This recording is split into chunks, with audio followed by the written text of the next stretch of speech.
C'est fou quand on y pense, c'est une chose que l'on manipule tous les jours, la plupart du temps de manière totalement automatique. Oui, sans même s'en rendre compte. Exactement, on passe une carte en plastique sur un terminal à la boulangerie, on valide un virement sur un écran de téléphone ou on glisse un billet un peu froissé au fond d'une poche. C'est le geste quotidien par excellence, en fait. Mais si on s'arrête un petit instant pour y réfléchir, il y a une question de fond qui se pose pour nous tous.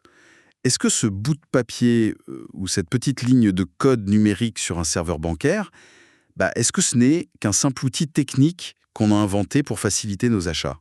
Un simple côté pratique, quoi. Voilà. Ou bien, est-ce que la monnaie cache une réalité beaucoup plus profonde et serait au final l'une des institutions les plus complexes de notre société? C'est la grande question. C'est ce que nous allons explorer aujourd'hui dans cette nouvelle plongée au cœur de l'économie monétaire. On va vraiment décortiquer tout ça pour ceux qui nous écoutent. Et c'est vraiment le point de départ idéal. Parce que la réponse qu'on apporte à cette question change totalement notre grille de lecture du monde. Ah oui, à ce point-là, je suis curieux de voir ça. Totalement. Si on se penche sur la mécanique interne de nos sociétés, on réalise très vite que la monnaie, c'est le véritable tissu conjonctif de l'économie. Ce n'est pas du tout un simple objet utilitaire. Donc c'est bien plus qu'un moyen de paiement. C'est un sujet d'étude fascinant, parfois un peu insaisissable et surtout vital. Comprendre la monnaie, ce n'est pas juste faire de la comptabilité ou aligner des chiffres dans un tableau Excel. C'est quoi alors? C'est comprendre comment les êtres humains se lient les uns aux autres pour produire, pour échanger des biens et, in fine, pour faire société ensemble. Le programme de notre exploration d'aujourd'hui est donc clair. On va déconstruire les idées reçues que l'on traîne tous sur l'argent. Et il y en a beaucoup. Oh, que oui. On va chercher à comprendre d'où vient réellement la monnaie, ce qui lui donne sa valeur, et surtout, on va plonger dans les grands débats économiques qui ont façonné notre système actuel. C'est un voyage assez mouvementé d'ailleurs. On prendra aussi le temps de voir comment les crises modernes, je pense tout particulièrement à celle de 2008 qui a secoué l'économie mondiale, comment elles ont totalement bouleversé notre compréhension de la finance. Une vraie remise en question. Dans le réel. Alors, commencions par le tout début. Allons-y, je suis prête. L'histoire qu'on entend souvent, la vision traditionnelle, l'idée reçue qu'on a tous en tête, c'est que la monnaie a été inventée par des gens très pragmatiques pour remplacer le troc. Parce que le troc était devenu trop lourd à gérer au quotidien. C'est vraiment l'histoire classique qu'on a tous apprise à l'école. Oui, on nous l'enseigne comme une évidence. Dans cette conception, qu'on appelle la vision fonctionnaliste, héritée de penseurs comme Aristote ou Adam Smith, on part du principe que la nature de la monnaie s'explique uniquement par les fonctions pratiques qu'elle remplit. Les fameuses trois fonctions de la monnaie. C'est ça. On dit qu'elle sert d'unité de compte, d'intermédiaire pour les échanges et de réserve de valeur. Donc un outil pur et dur. Voilà. Le postulat de base, c'est que l'homme primitif, fatigué de ne pas pouvoir échanger facilement ses récoltes ou ses outils, a eu l'idée brillante de désigner un objet spécifique. Comme un coquillage ou un petit morceau de métal. Tout à fait, pour fluidifier les transactions. C'est vrai qu'on imagine bien le casse-tête du troc. Si quelqu'un a chassé un sanglier et qu'il veut une hache en bronze, il faut qu'il trouve un forgeron qui a non seulement une hache, mais qui veut aussi un sanglier à ce moment précis. La fameuse double coïncidence des besoins. C'est le terme technique, oui. Mais au-delà de ça, c'est aussi un énorme problème de calcul, non? Je veux dire, comment on évalue tout ça sans une unité de mesure commune? C'est là que le problème devient mathématiquement insurmontable pour une économie grandissante.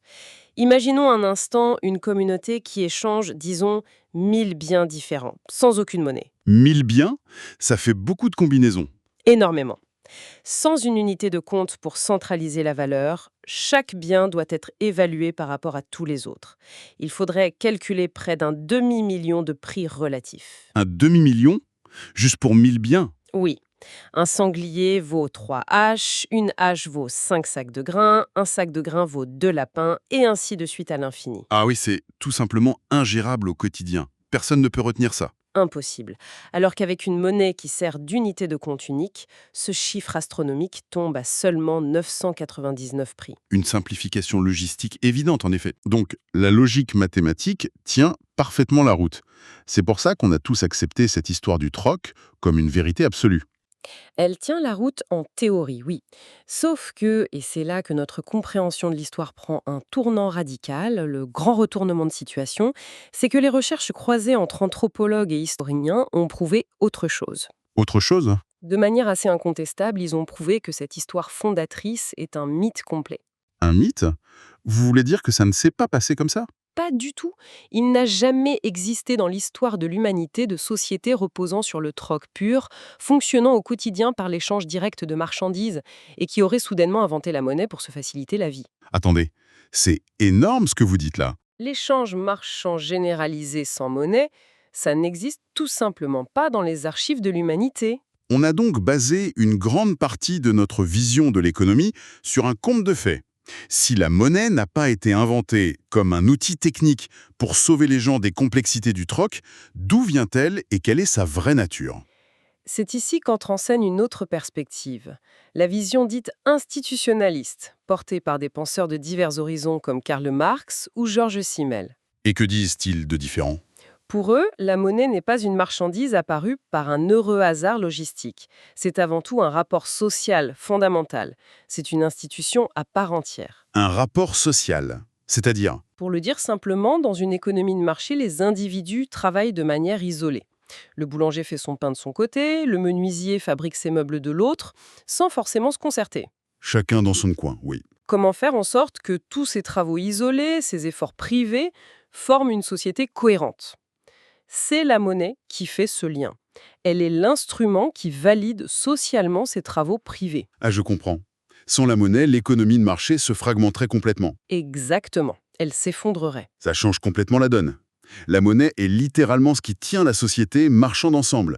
C'est un lien de validation sociale. Ça me fait penser à cette idée que la monnaie est, dans son essence même, un symbole de confiance collective. C'est le mot-clé, la confiance. Au début de l'histoire, on s'appuyait sur la substance même de la monnaie, comme l'or ou l'argent métal, parce que la matière rassurait les gens, le côté brillant, tangible. La valeur intrinsèque, oui. Mais avec le temps, et la complexification de nos sociétés, la monnaie s'est totalement dématérialisée. Elle est devenue un simple signe, un bout de papier imprimé ou une ligne de code sur une application. Et ce qui donne de la valeur à ce signe, ce n'est plus le métal précieux, c'est la solidité de nos relations sociales. C'est la lecture de Simmel, tout à fait.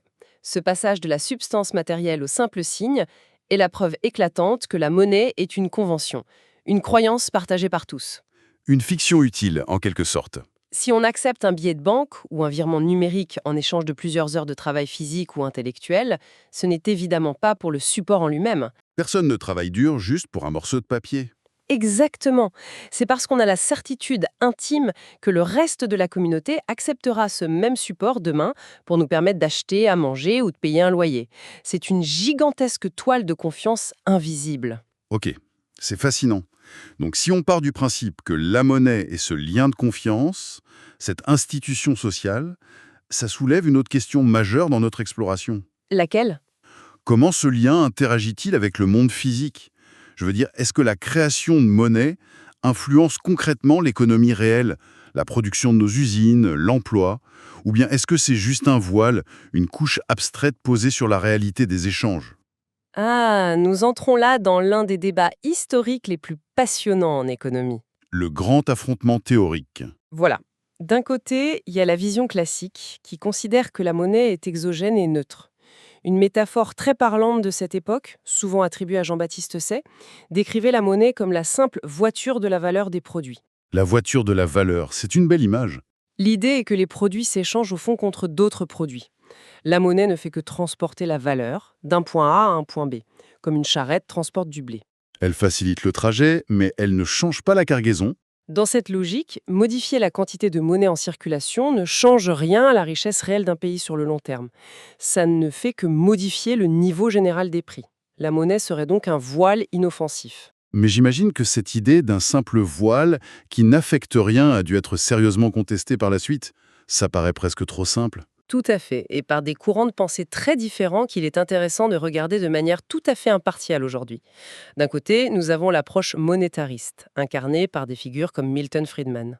Et que disent les monétaristes? Ils soutiennent que l'inflation est toujours un phénomène lié à la quantité de monnaie. Pour eux, la monnaie perturbe l'économie, au moins à court terme. Elle n'est donc pas si neutre que ça.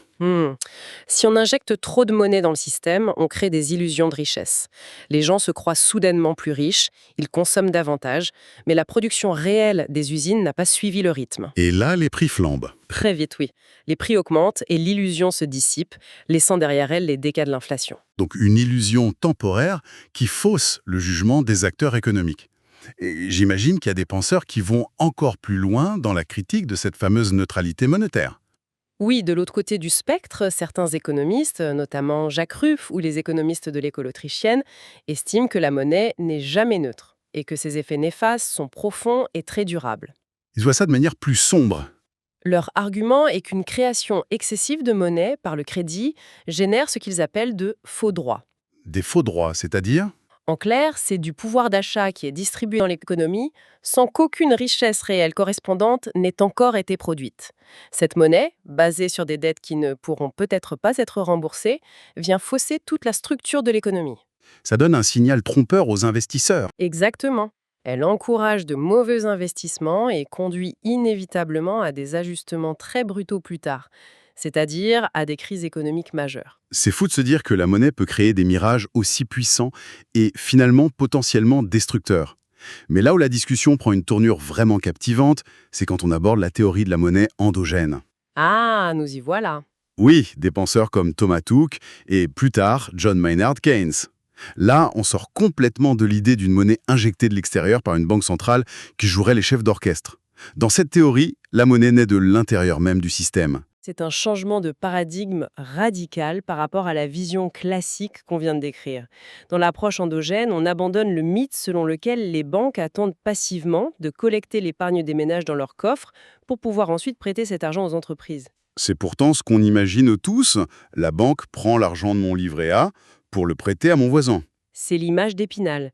Mais la logique est complètement inversée. Ce ne sont pas les dépôts qui permettent les crédits. Ce sont les crédits qui font les dépôts. On va s'arrêter une seconde là-dessus, parce que c'est vraiment contre-intuitif. Les crédits font les dépôts.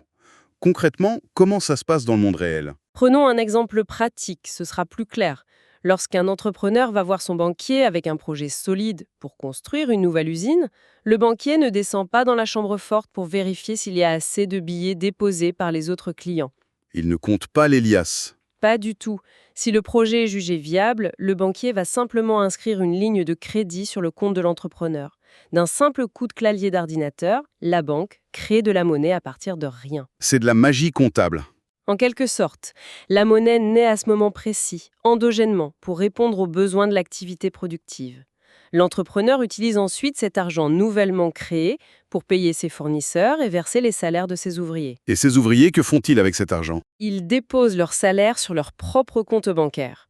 La boucle est bouclée, le crédit de départ a bel et bien généré un dépôt à l'arrivée. J'avoue que ça fait rêver d'avoir ce genre de clavier magique à la maison pour rajouter quelques zéros sur son compte en fin de mois. Plus sérieusement, c'est donc ça le mécanisme de création monétaire par la dette. La monnaie est le carburant créé sur mesure pour faire avancer l'économie.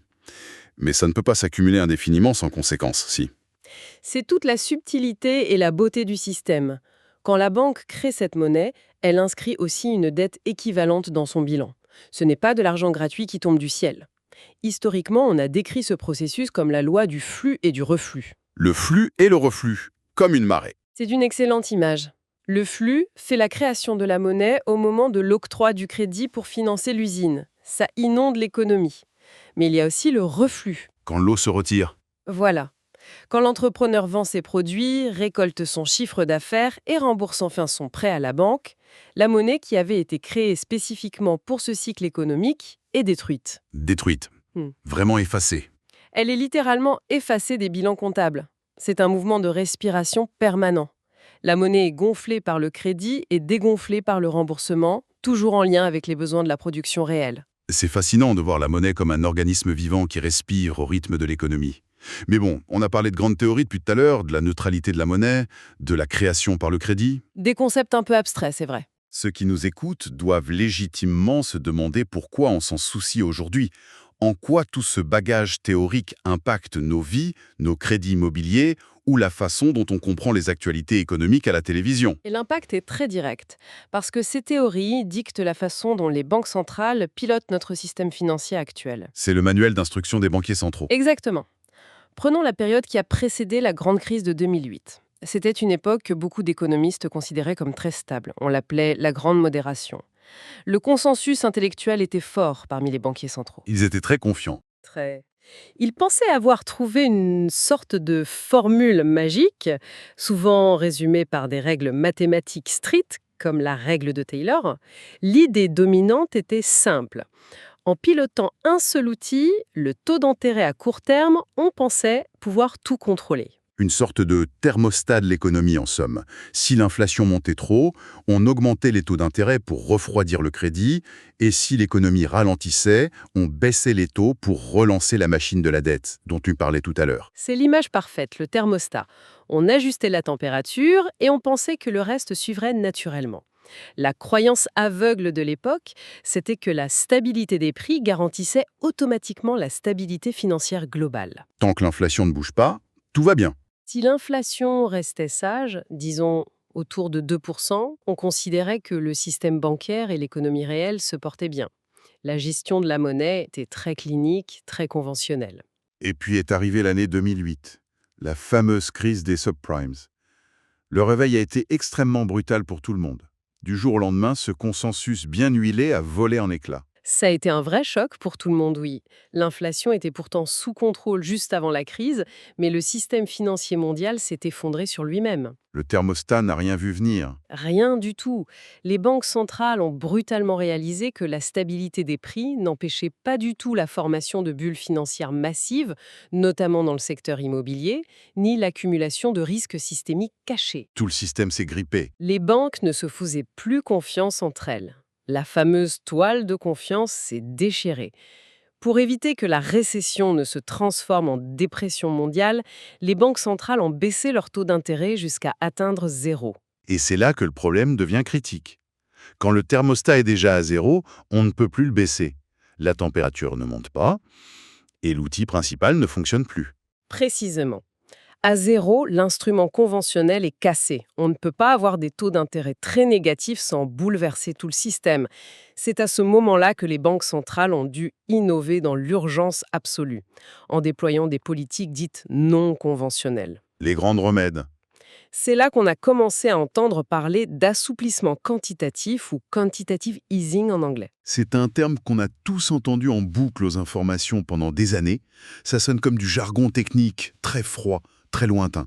Mais en réalité, qu'est-ce que ça veut dire concrètement pour l'économie de tous les jours? Concrètement, puisque manipuler les taux d'intérêt ne suffisait plus pour relancer le crédit, les banques centrales ont décidé d'injecter directement de la monnaie dans le système. Elles ont créé massivement de la monnaie de banque centrale pour acheter des actifs financiers sur les marchés. Quel type d'actif? Des obligations d'État ou des créances privées qui étaient détenues par les banques commerciales. En achetant ces actifs, elles ont remplacé des titres risqués ou devenus illiquides par de l'argent frais dans les coffres des banques. Donc elles ont inondé le marché. L'objectif était d'inonder le système de liquidité pour s'assurer que les banques puissent continuer à prêter aux entreprises et que ces entreprises puissent continuer à payer leurs employés. Et du coup, les annonces un peu arides qu'on lit dans la presse financière avec ces mots compliqués, ce ne sont pas de simples ajustements comptables. Ce sont des opérations de sauvetage à cœur ouvert. On réalise que la monnaie n'est pas gérée comme un outil neutre, mais vraiment comme le fondement hyper fragile de notre stabilité macroéconomique. C'est vital. Les banques centrales sont intervenues pour empêcher que cette toile de confiance dont on parlait au tout début ne se déchire complètement et ne détruise la société avec elle. C'est le cœur du sujet. La crise a rappelé avec une grande violence que la monnaie, les banques et l'économie réelle sont étroitement imbriquées. La défaillance de la sphère financière menace l'existence même de l'économie productive. On ne peut pas séparer les deux. La monnaie est intimement liée au pari, au crédit et aux dettes de tous les acteurs économiques.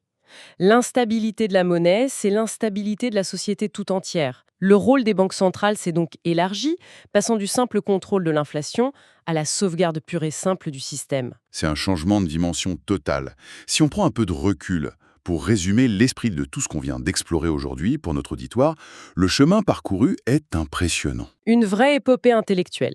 On part d'un geste trivial comme payer un café, et on découvre que la monnaie est l'institution ultime d'une civilisation. Elle n'est pas née pour remplacer le troc, elle est née pour créer un lien social entre nous. C'est une belle synthèse. Elle a été vue comme un véhicule neutre, critiquée comme une source d'illusions économiques et reconnue comme le moteur vivant qui naît du crédit pour faire tourner nos usines. Ce qu'il faut vraiment retenir, c'est que chaque transaction que nous faisons s'inscrit dans cette longue histoire de débat et de régulation. Nous participons au quotidien à ce vaste réseau de dettes, de créances et de confiance collective qui façonne le monde dans lequel nous vivons. Ça donne une toute autre perspective la prochaine fois qu'on sortira sa carte bancaire, c'est sûr. Mais avant de se quitter, j'aimerais qu'on aborde une dernière idée. Une piste de réflexion un peu vertigineuse pour l'avenir. On a beaucoup parlé de la confiance collective et du fait que cette confiance est aujourd'hui garantie par des institutions publiques, par l'État et ses lois. Le cadre légal est essentiel. D'ailleurs, certains théoriciens historiques, comme Georges Friedrich Knapp, affirmaient même que la monnaie est purement une création de la loi. Mais que se passe-t-il aujourd'hui et surtout demain avec l'émergence des monnaies virtuelles privées et de la finance décentralisée? Les fameuses crypto-monnaies. Exactement. Ces nouvelles technologies cherchent justement à s'affranchir de la loi de l'État. Elles veulent créer des systèmes de confiance basés sur des algorithmes et des réseaux informatiques plutôt que sur des banques centrales. C'est un renversement total de la théorie de Knapp. C'est ça. Si ce lien intime, historique entre la monnaie, l'État souverain et notre pacte social venait à se rompre ou à être remplacé par du simple code informatique, qu'adviendrait-il de notre tissu économique? Une grande inconnue. Est-ce qu'on se dirige vers une nouvelle liberté d'échange absolue ou est-ce qu'on risque une fragmentation totale de notre société, sans filet de sécurité étatique? C'est une question vertigineuse qui remet en jeu tout ce qu'on vient d'aborder. On laisse notre auditoire méditer là-dessus. À très bientôt pour une nouvelle exploration.